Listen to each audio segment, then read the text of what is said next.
সবাই বলে আমি নাকি ঘরের লক্ষ্মী, কারণ সংসারের জন্য সব কিছুই ছেড়ে দিয়েছি। নিজের স্বপ্ন, নিজের সুখ, এমনকি নিজের ছেড়ে দাও, আমার ভুল হয়ে গেছে, আমি আর করবো না, ছেড়ে দাও, আত্মসম্মান।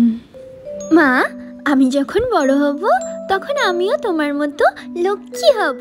না মা, তুই লক্ষ্মী হবি না, তুই হবি মা কালী, যে অন্যায়ের মুখে দাঁড়িয়ে বলে এই অন্যায় আমি মানি না, কারণ এই সমাজে আজ কালীর বড় দরকার।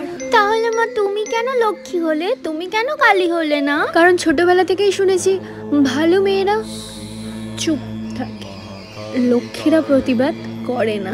আমাকে কেউ শেখায়নি কিভাবে সম্মান রক্ষা করতে হয়, আমাকে শুধু শেখানো হয়েছে সহ্য করো, ঘর সামলাও, ভালো বউ হও। এই সহ্য করতে করতেই একদিন ভিতর থেকে একটা গর্জন ওঠে, যেটা বলে আর না। বুঝলাম, লক্ষ্মী কাঁদে, কালী আগুন হয়ে জ্বলে ওঠে।